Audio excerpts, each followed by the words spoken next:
Hello dear students friends welcome. இந்த வீடியோவில் 11th and 12th half yearly exam உடைய question பேங்குடைய அப்டேட் இந்த வீடியோவில் பார்க்க போகிறோம். 11th and 12th மாணவர்கள் இன்றைக்கி தமிழ் எக்ஸாமை முடிச்சிருக்கீங்க, நாளைக்கு இங்கிலீஷ் எக்ஸாம் எழுத போகிறீங்க. ஸோ இங்கிலீஷ் எக்ஸாமை பொறுத்தளவுக்கு நீங்கள் ப்ரீவியஸ் இயர் ஒரு 5 செட் ஆஃப் கொஸ்டின் பேப்பரை ரெஃபர் பண்ணிங்கன்னா நாளைய தேர்வுகளை நீங்கள் சூப்பராக ஸ்கோர் பண்ணலாம். இப்போ இங்கிலீஷை பொறுத்தளவுக்கு பார்ட் 1ல் 20 ஒன் மார்க்ஸ் இருக்குது, 3 கொஸ்டின் சினானிம்ஸு, 3 கொஸ்டின் ஆண்டனிம்ஸ். உங்களுக்கு டஃப்பாக இருக்கக்கூடியதை இந்த 6 கொஸ்டின் மட்டும்தான். நீங்கள் ஒவ்வொரு ப்ரோஸ் இருக்கக்கூடிய அந்த க்ளோசரியை படிங்க. சில சமயம் ஓனாகவும் அவுட் ஆஃப் சிலபஸ்லையும் கேட்பாங்க, ஜென்ரலாகவும் கேட்பாங்க. ஸோ நீங்கள் அதற்கு உரிய மீனிங் கண்டிப்பாக தெரிஞ்சால் நீங்கள் ஆன்சர் பண்ணிடுவீங்க. இப்போ கொஸ்டின் நம்பர் 7லேருந்து 20 வரைக்கும் உங்களுக்கு வெரைட்டி ஆஃப் ஒன் மார்க்ஸ் இருக்கும்.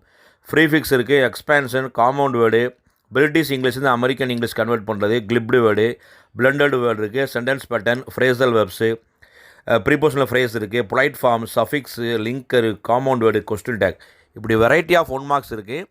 நீங்கள் ஒரு 5 செட்டு 6 செட்டை நீங்கள் ஒர்க் அவுட் பண்ணிங்கன்னாவே ஈஸியாக கொஸ்டின் நம்பர் 7லேருந்து 20 வரைக்கும் ஈஸியாக நீங்கள் அட்டன் பண்ணலாம். அதுக்கு இங்கிலீஷ் வொக்காபுலரி நல்லா இருக்கணும், அது மீனிங் நல்லா தெரிஞ்சிருக்கணும், சென்டென்ஸை நல்லா ரீட் பண்ணாவே அதுக்குரிய விடையை நம்ம ஈஸியாக ஃபைண்ட் அவுட் பண்ணிடலாம். ஸோ பார்ட் 1ல் நீங்கள் 20 மார்க் எடுத்துட்டிங்கன்னா அடுத்து வருது எல்லாமே பார்த்தீங்கன்னா ப்ரோஸ் போயிட்டு வரக்கூடிய கொஸ்டின் அண்ட் ஆன்சர் தான். அதுக்கடுத்து பேராகிராஃப், இஆர்சி, இதெல்லாமே நீங்கள் அந்த 5 கொஸ்டினை ரிப்பீட் பண்ணாவே கம்ப்ளீட்டாக அட்டன் பண்ணிடலாம். அடுத்து நீங்கள் எழுதக்கூடியது எல்லாமே ஜென்ரல் காம்ப்ரிஹென்ஷன் தான். இப்போ கிராமர் பார்ட் பார்த்தீங்கன்னா நீங்கள் 10th 11th இப்போ டைரக்ட் டு இன்டைரக்ட் இருக்கும். அடுத்தது ஆக்டிவ் வாய்ஸ், பேசிவ் வாய்ஸ் இருக்குது, டிகிரிஸ் ஆஃப் கம்பேரிஷன். கிராமர் எல்லாமே நீங்கள் பேஸ் நல்லா இருந்தால் நீங்கள் அழகாக ஒரு 3 கொஸ்டின் அட்டன் பண்ணிடுவீங்க. அடுத்து வரைக்கும் எல்லாமே ஜென்ரல் காம்ப்ரிஹென்ஷன் தான். டெவலப்பிங் ஹென்ஸ் இருக்குது, சம்மர் ரைட்டிங் இருக்குது, லெட்டர் ரைட்டிங் இருக்குது, ஸ்பாட் எரர் இருக்குது. அடுத்து ஒரு பேராகிராஃப் கொடுத்துட்டு அதுக்குரிய ஆன்சர். ஸோ இந்த மாதிரி பார்ட் 4ல் வரக்கூடிய 7 5 மார்க்கையுமே நீங்கள் தட்டி தூக்கிடலாம். பேராகிராஃப் ஒரு கொஸ்டின் அட்டன் பண்ணும், ப்ரோஸில் ஒரு பேராகிராஃபும், பொயட்டிக்கில் ஒரு பேராகிராஃப் எழுத போகிறீங்க. ஸோ அதுவுமே செய்து சார் ரொம்ப முக்கியம்டா. இந்த 5 கொஸ்டின் 6 கொஸ்டின் உங்களுக்கு கொடுத்துருக்கோம், அதில் எது ரிப்பீட் பண்ணியிருக்காங்களோ அதை படிங்க. நம்ம தனியாகவும் எந்தெந்த இம்பார்ட்டன்ட் பேராகிராஃப் அப்படின்னு வீடியோவும் நம்ம அப்லோட் பண்ணுறோம். ஸோ ஃபஸ்ட்டு நீங்கள் இங்கிலீஷ் பேப்பர் கொஸ்டின் பேப்பர் எல்லாமே டவுன்லோட் பண்ணி பார்ட் 1லேருந்து பார்ட் 4 வரைக்கும் ஒவ்வொரு கொஸ்டின் பேப்பராக ப்ரிப்பேர் பண்ணுங்கள். நாளை எழுதக்கூடிய தேர்வுகள் சூப்பராக எழுதுவீங்க.